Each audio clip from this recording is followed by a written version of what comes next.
Ferrari and Red Bull generally have a good relationship, with both teams respecting each other when in the paddock or out on the racetrack. The pair get on with it and leave the squabbling to the other teams, mainly Red Bull and Mercedes. Well, it now looks like Ferrari's new team principal, Frederic Vasseur, is starting his reign by firing a thinly veiled warning at Red Bull. But they're not the only team taking jabs at the Austrian-based team, with Alpine also getting in on the act.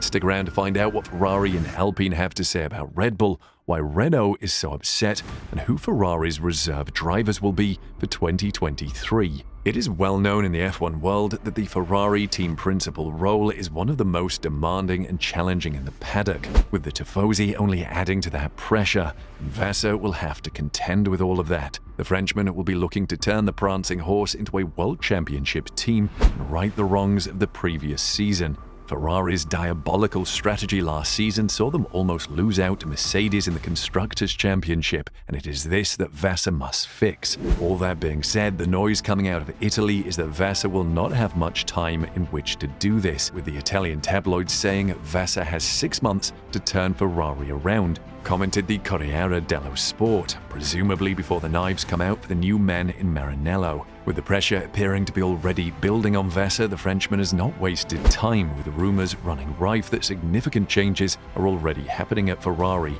and rumours have suggested that the main man to benefit from Vasseur's appointment is Enrico Cardile, the current head of chassis of the Scuderia, who worked his way up the ranks from the head of the technical area before earning promotions to aerodynamics manager and head of performance development and then head of chassis. If the rumours are true, then Cardile will be promoted to the role of technical director to take some of the responsibility off of Vasseur's shoulders as he embarks on his journey with the team. Another rumour floating around is that Simon Rester could be set for a return as the new technical director. After limited success at Haas, a return to Ferrari may be exactly what he needs. Now, you would think a man with so much pressure on his shoulders would just keep to himself and stay out of the limelight, but it does not appear that Vasseur wants to act this way. Well, maybe it's to do with what Helmut Marko had to say about Ferrari that has stirred the Frenchman up. The Austrian recently dismissed Ferrari as behind Mercedes in the 2023 title race, as he felt that the team's strategy was so bad that he could not see them winning the title. I would say we should fear Mercedes more, mainly because they have an advantage over Ferrari in terms of strategy and reliability, said Marko. Well, it looks like the Frenchman and Alpine have thrown thinly veiled jabs at Red Bull. Red Bull and Alpine, formerly Renault, have had a fractious relationship, with Red Bull growing tired of the unreliable power units being supplied to them by the French manufacturer. Not only that, but Horner and Cyril Abiteboul came to blows on several occasions, with the whole saga ending with Daniel Ricciardo signing for the Frenchman. As they say, time heals everything, but maybe not in this case, as Alpine technical director Matt Harmon has suggested that the distraction of supplying power units for Red Bull was weighing the team down, meaning that they had been freer to focus on themselves since the split. I think there is a massive advantage and there is no distraction, he told RacingNews365.com. Having lived through being a works team and supplying others working on the engine side where we would have supplied others, there is always an element of distraction and things you always have to compromise to make sure your project can fairly interact with other chassis. Well, now with Red Bull set to supply their own engines in 2026, it seems like Renault may be sending them a warning. However, to us, it just sounds bitter, seeing as Red Bull has left Alpine in the dust in recent years. However, another Frenchman that looks to be getting under Horner's skin is Vasseur. One of the central dramas of this season was that of Red Bull's minor breach of the budget cap, with the penalty handed out to Red Bull dividing the paddock. Many thought it was too soft, while Horner himself called it draconian. The new Ferrari boss fired this warning to Red Bull, calling for there to be no minor or major breach, but instead just a breach. Where we have to work today, firstly, it was far too long, Vasseur told motorsport.com before his Ferrari move was announced. We need to find a way to have a red light before, or to be able to take action much earlier. And we have to probably be a bit more strict on the decision. Okay, perhaps this was the first one, but from now on, we have to forget about minor and major. Because for me, 2 or 3 million, it's not minor, it's mega for development. I think we have to be much more strict and much more quick on the action, said Vasseur.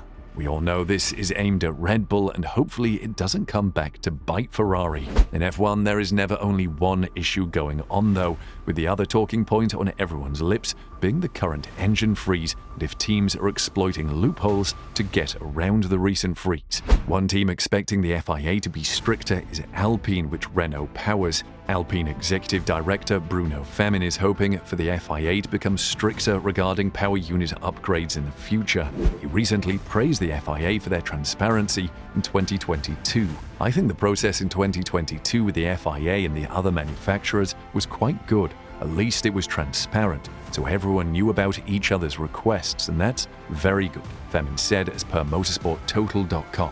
In 2022, it was quite tolerant. I think that was quite normal because everyone was affected by reliability issues. I think we had 30, 40, 50, 60, 70 requests from different manufacturers, so everyone was affected by this type of problem. Teams are still allowed to change their cars, but only for reliability issues. There was some leeway in 2022 for a specification upgrade up to September the 1st, namely for the control electronics, energy, storage, battery, and MGU-K, but from this year there can be no further updates. However, teams can still make modifications that contribute to the car's overall performance. The possibility we still have as per the regulation is the packaging, Alpine Executive Director Bruno Femin explained to the media. "We can imagine changing the inlet line or changing the exhaust line to other to allow our colleagues from Enstone to make a better aerodynamic solution.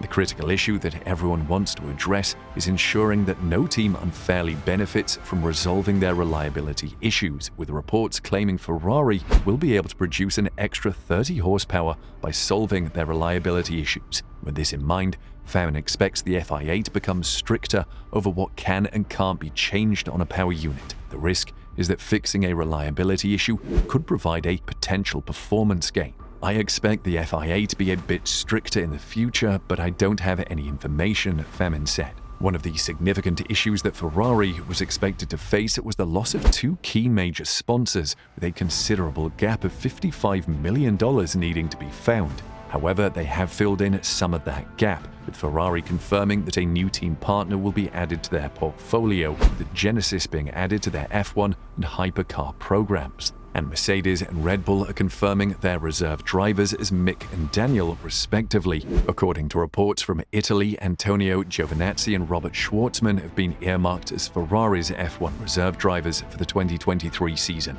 Ferrari has two reserve drivers because Giovinazzi has been assigned to Ferrari's number 51 entry in the WEC, along with James Calado and Alessandro Pierguidi. However, 5 of these 7 events of the WEC clash with rounds of the F1 World Championship. So at Jeddah, Barcelona, Baku, Silverstone and Interlagos, Schwartzman will be on standby to substitute for Charles Leclerc and Carlos Sainz just in case. The 23-year-old Israeli-Russian driver last enjoyed a full-time race program in 2021, his final year of the FIA Formula 2 Championship. Last season, Schwartzman conducted development and sim work for Ferrari and was the Scuderia's young driver representative in 2 Friday free practice sessions in F1. He also participated in last November's end-of-season F1 test in Abu Dhabi. What do you think? Ferrari's take on the budget breach? Comments below.